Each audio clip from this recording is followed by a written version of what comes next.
Assalamualaikum warahmatullahi wabarakatuh. Apa kabar sobat sekalian? Semoga baik-baik saja. Jumpa lagi di channel Rahmat Raununi. Kali ini kita akan membahas berita hangat dan masih hangat diperbincangkan, yaitu tentang isu radikal ya. Radikal kembali ya dihidupkan lagi, dinarasikan lagi nah ini dihubungkan dengan penceramah ya.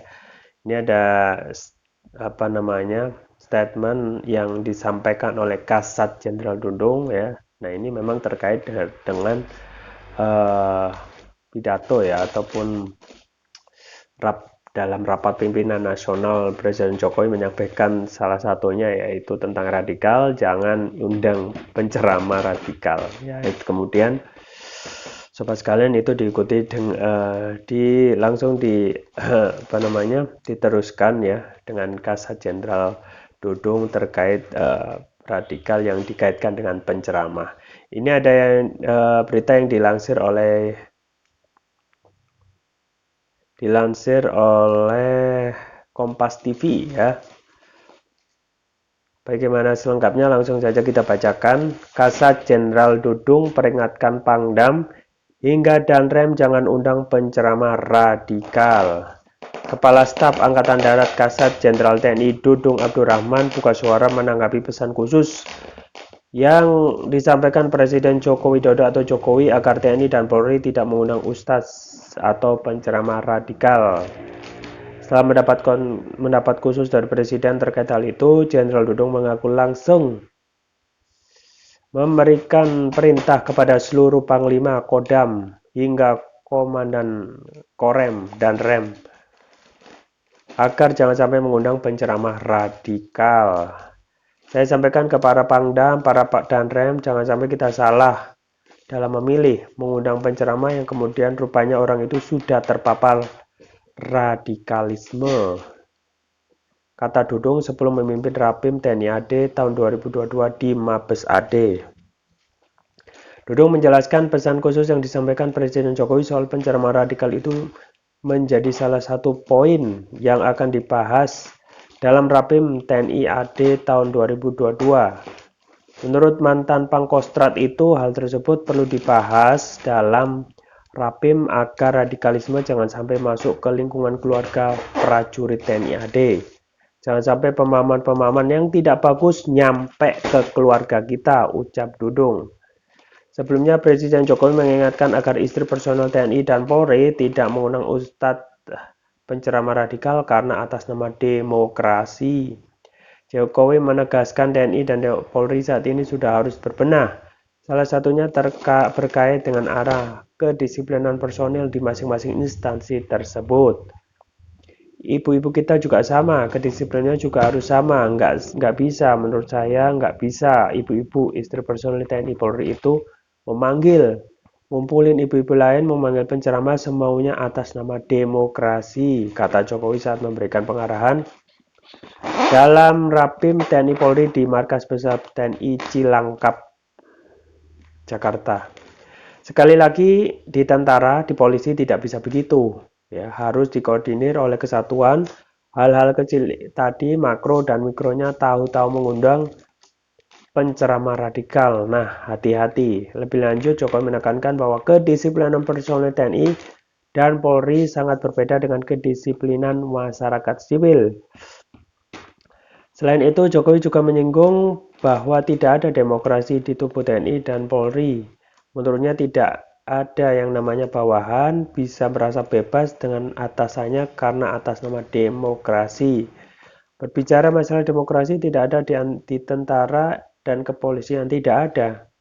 Hal-hal seperti ini harus mulai dikencangkan lagi supaya masyarakat itu melihat dan bisa kita bawa juga ke arah kedisiplinan nasional, kata Jokowi. Ya, sobat sekalian ya, kembali lagi isu radikalisme ini dihembuskan ya, yang patut kita sayangkan ya, dihembuskan oleh RI1 ya, Saudara Presiden Joko Widodo ya. Dan berkali-kali ya kita sampaikan ya sejak awal pemerintahan Presiden Jokowi yang diangkat itu sesuatu yang sebenarnya bukan urgensitas permasalahan di negeri ini ya, tentang radikal. Nah, yang menjadi permasalahan adalah ya apa apa yang dimaksud radikal itu, parameternya apa. Nah, itu sampai awal pemerintahan hingga sekarang itu tidak ada kejelasan gitu ya. Apa yang dimaksud radikal ya, orang radikal, penceramah radikal ya. Dan ini terus-menerus yang jadikan problem atau isu atau masalah yang seakan-akan ya kalau kita melihat bukan itu sebenarnya permasalahan Indonesia ini ya. Tetapi permasalahan yang lebih akut yaitu tentang masalah korupsi ya. Korupsi di negeri ini yang salah satunya ya korupsi yang merajalela, ada korupsi bansos ya. Kemudian ada korupsi di Kementerian Kelautan ya. Kemarin terakhir yang Kementerian tentang benur ya. Kemudian korupsi yang dilakukan oleh kepala daerah yang itu sangat mengkhawatirkan gitu ya. Dan pantas saja ya sekarang itu hal tersebut sudah menjadi hal biasa dalam alam demokrasi. Karena dalam alam demokrasi itu kita ketahui politiknya berbiaya mahal. Seseorang kepala daerah atau seseorang pejabat yang ingin menduduki jabatan misalnya wali kota itu harus menyiapkan dana tidak sedikit ya. Seperti yang pernah disampaikan, seorang wali kota itu bisa menghabiskan dana sampai 25 miliar ya, kurang lebih ya. Gubernur naik lagi ya, apalagi jadi presiden ya. Nah, otomatis seseorang itu kan politisi kan tidak punya uang ya, akhirnya harus menggandeng ya kelompok yang mempunyai uang yaitu pengusaha atau kelompok pemilik modal kapitalis yang dimaksud yaitu oligarki. Dan otomatis ya semua apa yang disampaikan oleh Menko Polhukam Mahfud MD itu ya secara menegaskan apa yang sudah masyarakat sudah tahu bahwasanya Mahfud itu mengatakan 92% ya atau ya kepala daerah itu dibiayai cukong ya. Artinya apa? Ketika sudah dibiayai mereka harus mengembalikan modal tersebut ya, dan itu hukumnya harus pasti gitu. Yang jadi hal yang kasihan itu ketika kepala daerah yang sudah dibiayai mahal-mahal terus tidak jadi atau tidak jadi nyalek jadi sukses atau jadi menang dalam pemilihan gitu ya. Tetapi yang menang ya mereka harus mengembalikan dengan biaya yang mahal gitu ya. Harus mengembalikan dengan biaya mahal dan itu tidak bisa dilakukan kalau tidak korupsi ya. Nah, pertanyaannya kenapa ada yang pejabat itu kena OTT ya, ada yang tidak ya. Nah, sebenarnya pejabat yang tidak kena itu ya pastilah mereka beruntung saja gitu ya. Beruntung saja ya, karena korupsi ada yang kecil, ada yang besar. Kemudian terkait juga siapa yang membackup pejabat tersebut ya. Jadi korupsi itu yang merajalela, yang menghabiskan uang ya, APBN, uang yang seharusnya disalurkan oleh rakyat dinikmati oleh segelintir orang. Nah, ini permasalahan yang akut ya, bukan masalah radikal ya. Radikal itu apa gitu parameternya ya? Apakah ya kalau kita melihat KBBI ya radikal itu ya ataupun kata aslinya dari Inggris ya radikal artinya akar gitu, radik ya, berarti yang mengakar ya. Nah, pengertian radik atau radikal itu sebenarnya kan bagus ya, apa namanya sesuai langsung dari akar, artinya menyeluruh ya. Ada politisi radikal, politisi yang mempunyai pikiran menyeluruh untuk mewakili rakyat ya, mensejahterakan rakyat. Nah, itu bagus sebenarnya. Kemudian ekonom radikal, artinya mereka benar-benar memahami ilmu ekonomi sampai akar ya. Sebenarnya bagus, tetapi setelah itu kan konotasikan dengan sesuatu yang hal tidak baik atau buruk ya. dicap stigma ya. Nah, itu sekarang yang dikait-kaitkan dengan penceramah gitu ya. Nah, kita juga patut menyayangkan gitu ya, salah satu fungsi TNI yang seharusnya sudah ada gitu ya, tupoksi ya. Tupoksi TNI itu yang seharusnya sudah ada sendiri itu masuk ke ranah yang sifatnya bukan tupoksinya ya. Nah, ini juga patut kita sayangkan ya.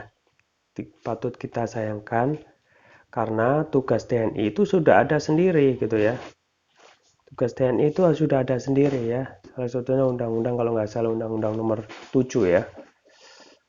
Bahwasanya tugas TNI itu menjaga kedaulatan negara kesatuan Republik Indonesia ya, melindungi segenap tumpah darah seluruh bangsa Indonesia ya. Ya seperti itu gitu ya. Nah, kalau kita melihat potensi TNI yang luar biasa, eh, dan kita melihat ya fakta yang dapati sebenarnya TNI itu mempunyai potensi yang luar biasa gitu ya, mempunyai alutsista yang luar biasa, mempunyai kemampuan dalam personilnya ya. Kalaupun itu dipakai sesuai apa yang menjadi tugas mereka ya, misalnya menjaga kedaulatan NKRI ya, jaga perbatasan atau permasalahan yang terbaru tentang batas Natuna Utara ya, atau di Laut Cina Selatan. TNI menjaga di sana. Kemudian menjaga perbatasan perairan yang sering apa namanya pelaut dari luar itu masuk ke dalam tanpa izin dan mencuri ikan. Nah, itu harus diamankan ya. Kemudian masalah separatis mereka ya, menjaga kedaulatan dari tangan KST, kelompok uh, kelompok separatis teroris ya Papua itu yang merorong dan ingin berpisah, itu harus diamankan. Dah bagus, kalaupun itu bisa dilakukan ya kita acungi jempol ya. Kita akan sangat menghargai, mengapresiasi kalau TNI menjalankan fungsi-fungsinya dengan baik dan benar ya. Seperti itu. Nah, kalau melakukan fungsi yang di luar dari tupoksinya, maka akan terjadi banyak kerusakan gitu ya. Tumpang tindih ya. Ingat bahwasanya setiap dari kita itu mempunyai tugas fungsi masing-masing ya. Seperti analogi dalam sepak bola ya. Kita mengetahui bahwasanya sepak bola itu posisinya ada sendiri, ada sebagai kiper ya, melakukan tugas menjaga gawang, back melakukan menjaga pertahanan ya, gelandang ya, tugasnya ada juga ya, mengalirkan bola dari back ke depan. Striker atau penyerang itu tugasnya untuk mencetak gol ya. Tugasnya ada masing-masing, jangan sampai tumpang tindih atau keluar dari tugasnya.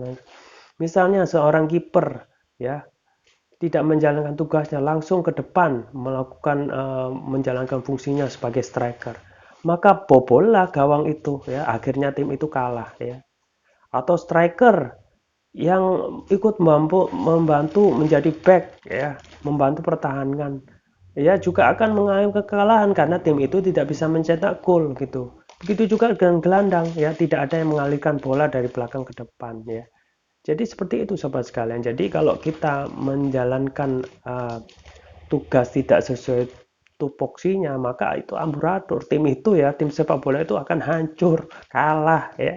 Sama seperti kita ketika kita sudah sebenarnya mempunyai tugas masing-masing, tidak menjalankan tugasnya, akhirnya ya akan ada kerusakan yang menunggu di depan mata gitu ya. Jadi TNI itu ada tugasnya sendiri dan kita bangga dengan TNI kalau menjalankan tugasnya sesuai dengan tupoksi yang sudah ada dalam konstitusi. Ya, semoga itu yang kedepannya negeri ini menjadi lebih baik lagi. Itu yang bisa saya sampaikan, semoga bermanfaat. Jangan lupa like, share, dan subscribe. Sampai jumpa lagi. Wassalamualaikum warahmatullahi wabarakatuh.